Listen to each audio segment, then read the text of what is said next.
Kita layak prihatin dengan diskriminasi terhadap umat Kristen di Parepare, Sulawesi Selatan. Bila selama ini kita lebih sering mendengar bagaimana umat Kristen tidak bisa membangun gereja atau ibadahnya dibubarkan, kini di Parepare terjadi diskriminasi lain.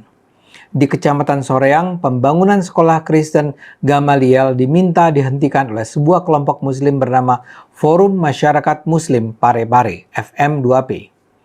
Kaum intoleran ini bahkan melakukan aksi unjuk rasa ke DPRD pada Jumat 20 September yang lalu. Yang menyedihkan, setelah melakukan rapat dengar pendapat, DPRD ternyata menyetujui permintaan FM2P ini. Saya belum tahu apakah pemerintah daerah di sana akan mengikuti permintaan DPRD. Yang jelas, Abdul Hayat Ghani yang baru saja dilantik sebagai pejabat wali kota Parepare menyatakan akan memberi perhatian serius. Kita perlu rumuskan solusi terbaik untuk persoalan ini, kata Abdul Hayat. Demo penolakan pembangunan sekolah Gamaliel ini adalah yang kedua kali.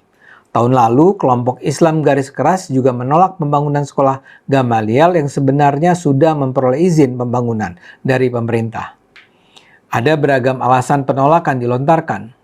Pertama, FM2P menganggap sekolah Kristen itu tidak boleh dibangun di atas tanah yang mayoritas penduduknya beragama Islam. Mereka minta pembangunan dipindahkan ke lokasi lain.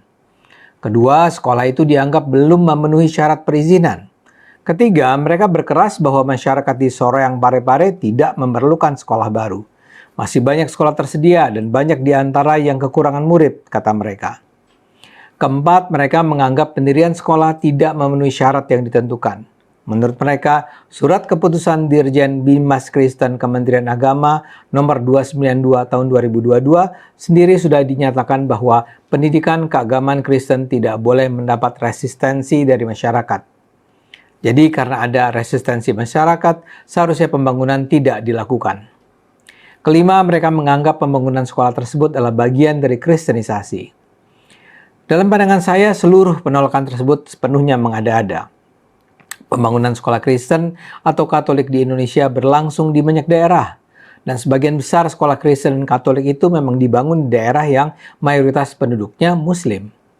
Kita tak bisa lupa bahwa lebih dari 85% penduduk Indonesia adalah Muslim. Karena itu wajar saja kalau di Parepare atau di banyak daerah lainnya, mayoritas penduduknya ya memang Muslim. Dan selama ini pembangunan sekolah Kristen Katolik berlangsung aman-aman saja kok di berbagai daerah dengan penduduk mayoritas Islam tersebut. Tidak ada konflik, tidak ada kristenisasi. Kita juga jangan boleh lupa bahwa bangsa Indonesia memang tidak membeda-bedakan perlakuan terhadap warga berdasarkan agama. Umat Kristen Katolik punya hak yang sepenuhnya sama dengan umat Islam. Umat Kristen Katolik berhak untuk mengembangkan lembaga pendidikan Kristen sebagaimana umat Islam berhak mengembangkan lembaga pendidikan Islam, termasuk di daerah yang penduduknya mayoritas Kristen. Lembaga pendidikan Muhammadiyah misalnya, banyak dibangun di daerah Indonesia Timur yang penduduknya mayoritas ya non-Islam. Di sekolah-sekolah Muhammadiyah itu juga banyak terlihat murid-murid Kristen Katolik. Jadi di mana logikanya Parepare menolak sekolah Kristen? Soal belum dipenuhinya persyaratan pendirian sekolah juga mengada-ada. Pada saat demo berlangsung, sekolah sudah mulai dibangun. Dan pembangunan itu dimulai karena semua persyaratan yang ditetapkan pemerintah sudah dipenuhi. Sebagaimana diberitakan BBC.com, Ketua Yayasan Pendidikan Kristen Gamaliel, Juanda Alfonsius mengatakan mereka sudah memenuhi syarat-syarat pembangunan sehingga pemerintah mengeluarkan persetujuan pembangunan gedung atau PBG. Izin pembangunan itu sudah diperoleh dari pemerintah pada Juli 2023. Lahan yang digunakan semula adalah milik gereja yang kemudian diserahkan ke pihak yayasan untuk digunakan untuk mendirikan bangunan sekolah. Juanda juga telah menandatangani surat bermaterai yang menyatakan pembangunan bukan untuk rumah ibadah. Tahun lalu yang masih dipersoalkan adalah belum adanya syarat upaya pengelolaan lingkungan hidup dan upaya pemantauan lingkungan hidup. Kini syarat tersebut sudah dipenuhi, jadi seharusnya pembangunan bisa dilanjutkan. Pembangunan sekolah adalah upaya mencerdaskan bangsa. Di berbagai daerah di Indonesia sudah terbukti ada begitu banyak sekolah-sekolah Kristen Katolik berkualitas. Di Jawa sini misalnya kami mengenal nama-nama sekolah seperti PSKD, Penabur, Santa Ursula, Tarakanita, Marijuana, Canisius, dan sebagainya. Kehadiran sekolah-sekolah Kristen Katolik tersebut justru membawa pola pendidikan berkualitas yang mencerdaskan bukan hanya murid-murid Katolik Kristen tapi juga murid-murid Muslim. Kalaupun dulu memang ada tuduhan kristenisasi, sekarang kita sudah melihat bahwa tuduhan tersebut mengada-ada. Tentu saja murid Islam di sekolah-sekolah tersebut harus mengikuti pelajaran Kristen dan Katolik. Namun itu hal yang lazim seperti kalau ada murid non-Muslim bersekolah di sekolah Islam. Sekadar sebuah mata pelajaran seperti matematika, bahasa Indonesia, dan yang lainnya. Jadi penolakan ini adalah sebuah bentuk keterbelakangan berpikir yang terus dipupuk untuk mendiskriminasikan umat Kristen Katolik. Gelombang reaksi memang sudah berdatangan. Salah satu yang paling keras datang dari influencer medsos Abu Janda. Di Instagramnya, ia memposting sebuah video yang menampilkan rapat dengar pendapat DPRD yang menolak pendirian sekolah Kristen Gamaliel.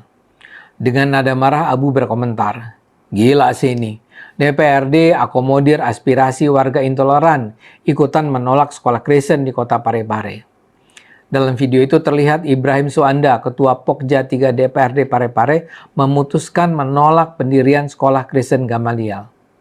Ibrahim mengatakan keputusan itu diambil setelah melihat aspirasi masyarakat, masukan dari beberapa anggota DPRD, dan pertimbangan ahli. Abu Janda menyatakan penolakan ini murni Kristen fobia dan merupakan penindasan terhadap hak umat Kristen oleh kaum mayoritas. Dengan masyghul, Abu mempertanyakan mengapa DPRD bisa tunduk pada warga intoleran dan mendukung penindasan terhadap hak minoritas di sana. Dengan lantang ia menghardik, "Wahai bapak-bapak DPRD Kota Parepare, apakah orang Kristen di sana itu warga kelas 2 yang boleh kalian injak-injak hak asasinya?" Abu juga mempertanyakan apakah DPRD dan pemerintah ingin memberlakukan syariat Islam sampai menolak sekolah Kristen. Dia bahkan mengarahkan permintaan pada Presiden Jokowi. "Pak Jokowi, buka mata Bapak," ujarnya. "Ini toleransi Indonesia yang Bapak bangga-banggakan ke Sri Paus, Pak. Toleransi dobol, Pak." Yang juga protes adalah Direktur Eksekutif Setara Institut Halili Hasan. Dia bilang insiden itu menandakan bahwa level toleransi paling rendah sekalipun belum terpenuhi di wilayah itu dan semestinya tidak dibiarkan oleh pemerintah setempat. Halili mengingatkan pihak gereja sudah mematuhi proses hukum yang ada. Kalau tidak diatasi, intoleransi itu akan meningkat dan akan terus terjadi. Kasus serupa pasti akan berulang, ujarnya. Halili juga menekankan penolakan pembangunan sekolah Kristen itu tidak beralasan sebab tidak ada regulasi yang mempersyaratkan keagamaan tertentu untuk mengurus perizinan. Kita tentu harus terus bersuara mengingatkan masyarakat Parepare untuk tidak lagi menolak pembangunan sekolah Gamaliel. Penolakan itu mencerminkan ketidaktoleranan, sikap diskriminatif, dan penolakan terhadap prinsip keberagaman dalam berbangsa dan bernegara. Penolakan ini bahkan bertentangan dengan ajaran Islam yang sesungguhnya. Saya juga khawatir bahwa di belakang aksi intoleran ini adalah justru para pemilik dan pengelola sekolah di sana yang risau bahwa kehadiran Gamaliel akan mempersempit pasar mereka. Jadi, ini bukan soal ideologi, tapi soal bisnis. Karena itu mudah-mudahan pemerintah, partai politik, para wakil rakyat bersedia berpikir terbuka untuk menangani kasus ini. Izinkan Gamaliel berdiri. Indonesia adalah satu untuk semua. Ya, demikianlah video ulasan yang sangat baik yang disampaikan oleh Bang Ade Armando. Kiranya setiap apa yang dijelaskan boleh membuka wawasan kita, dan kita doakan supaya kota Parepare ini menjadi kota yang toleran, bukan darurat intoleran. Kita doakan pemerintah supaya mereka juga boleh berbenah, supaya mendukung pembangunan sekolah, baik itu sekolah negeri, sekolah swasta, yayasan Kristen atau yayasan apapun. Karena kepentingan sekolah tersebut didirikan supaya membangun generasi bangsa yang berpendidikan. Mestinya harus didukung, bukan dilarang. Ya, itu saja, kiranya video ini boleh menjadi berkat. Tuhan berkati. Shalom.